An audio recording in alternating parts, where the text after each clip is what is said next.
හැමෝම පිළිගන්නවා NTPL එකකට. අද බලමු කොහොමද ස්ක්‍රීන් එක හරියටම රෙකෝඩ් කරන්න කියලා.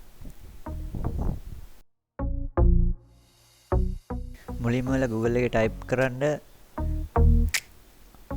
OBS Studio කියලා.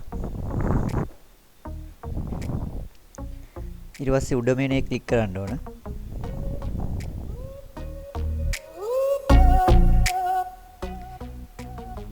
ඒකේ මේ වගේ තමයි අපිට දකින්න පුළුවන් වෙන සයිට් එක.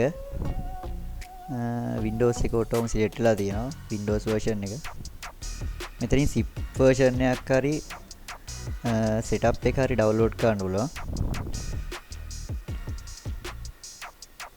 යටට ගියාම තියෙනවා පරණ version එක වගේ මම හිතන්නේ. ඔයාලා මෙතනින් zip version එක download කරගත්තොත් install කරන්න ඕනේ නැහැ. මම මෙතන setup එක download කරන විදිය වලට පෙන්නන්නම්. ඒ විදිහට ක්ලික් කරාම setup එක download වෙන්න පටන් ගන්නවා.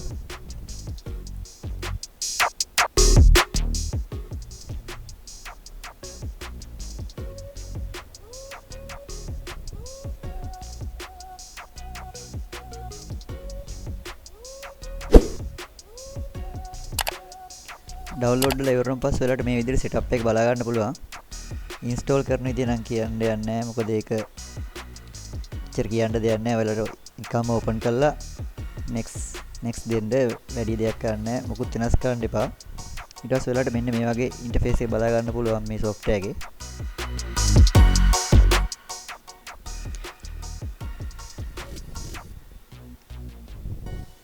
ඔයාලා මෙතන මුලින්ම මෙන්න මේ කොටසට ගිහිල්ලා මෙන්න මේ ධන ලකුණ බලන්න ඕන. එතකොට මෙතන වගේ නම් වැටෙන්නේ scene 2 කියලා. ඊට පස්සේ ඕකේ කරන්න තමයි තියෙන්නේ. මෙන්න මෙහෙම ආපුවම පස්සේ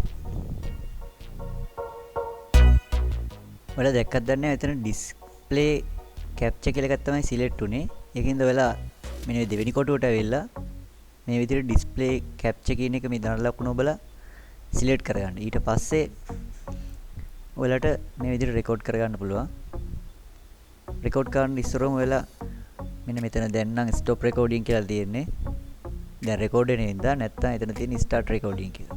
ඒකේ බොම පස්සේ record කරගන්න පුළුවන්. මම මේ අලුතෙන් දාගත්ත එක ඔයාලට පේනවා scene 2 කියලා තියෙනවා. display capture කියනත් එක්ක. මම මේ scene 2 කියන එක දැනට අයින් කරගන්නවා මෙහෙම. මේ ඍණ ලකුණ ඔබලා ඔයාලට අයින් කරන්න පුළුවන් මේ විදිහට.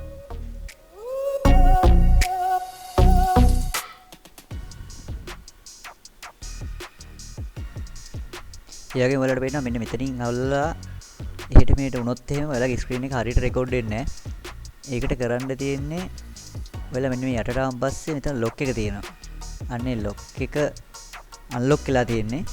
අර විදිහට ලොක් කරන් පස්සේ ඒක වෙනස් වෙන්නේ නැහැ.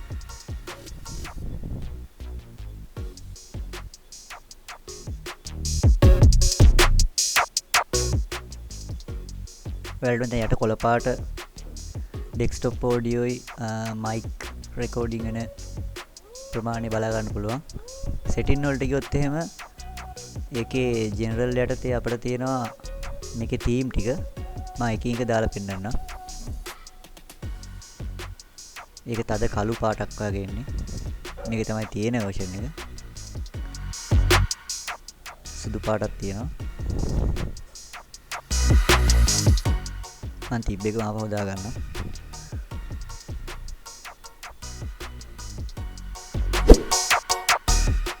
output tab එකට ගියන් පස්සේ අපිට තියෙනවා encode කරන විදිය 264 විදියට. මේක ඔයාලට රෙකෝඩ් වෙන්නේ MKV විදියට MP4 විදියට නෙමෙයි. මම නම් මෙතන MP4 දීලා තියෙනවා.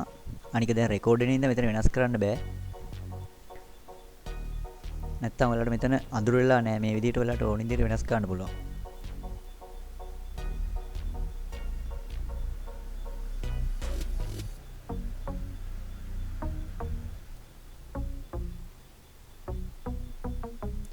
වීඩියෝ ටැබ් එකට ගියන් පස්සේ ඔයාලට පේනවා එතන රෙසලූෂන් එක සහ FPS ගන්න තියෙනවා. ඒවා ඒ විදිහටම තියන්න. එහෙනම් මම එතනින් කැන්සල් කරගන්නවා. ඔයාලා වීඩියෝ රෙකෝඩ් කරගත්තාන් පස්සේ stop recording available වල ඔයාලට මේ රෙකෝඩ් ටික බලා ගන්න පුළුවන් මේ වීඩියෝස් කියන එකට ආවන් පස්සේ. එහෙනම් අදට වීඩියෝ එක ඉවරයි. මේ වීඩියෝ එක වැදගත් වුණා කියලා හිතනවා නම් subscribe කරන්න, ලයික් එකක් දාන්න. එහෙනම් සුබ දවසක්.